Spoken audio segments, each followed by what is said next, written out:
नमस्कार. या कच्च्या कैरी घेतल्या आहेत. आता या झाडाच्या कैरी आहेत. घरासमोर झाड आहे. त्याच्यात कैऱ्या खाली पडल्या होत्या त्या घेतल्या आहेत.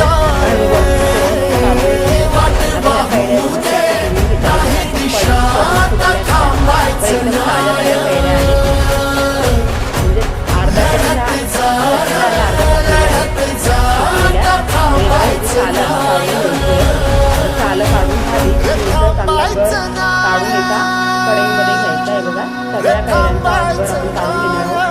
त्यात 3 कैऱ्या आहेत. मोठमोठ्या आहेत चांगल्या. काढून घेऊन कैऱ्या वाटतो. आता एका वर काढून घेतल्या.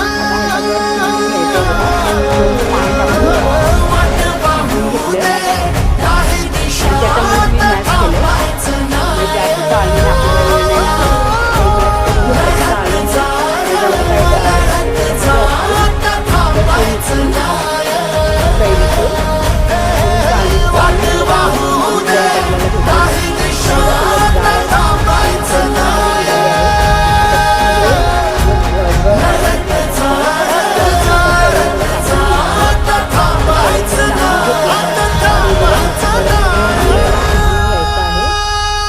शिजवून घेत असताना ह्याच्यामध्ये आम्ही एवढा गूळ टाकला आहे.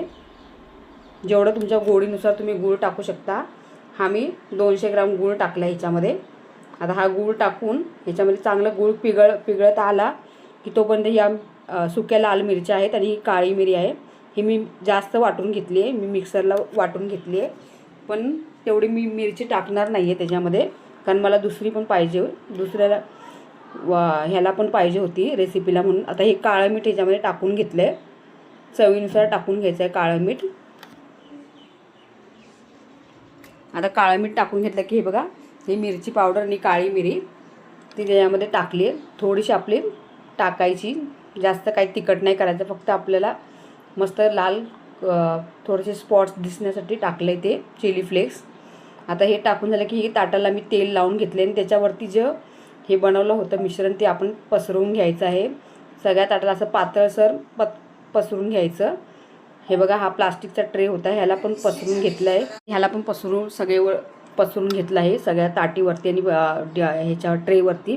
आता हे पसरून घेऊन 2 दिवस मी सुकत घातले होते पंख्याखाली आणि थोडं खिडकीमध्ये ऊन येते ते सुकत घातले होते. मग सुकल्यावरती बघा किती मस्त असे रोल करून घ्यायचे, कापून घ्यायचे.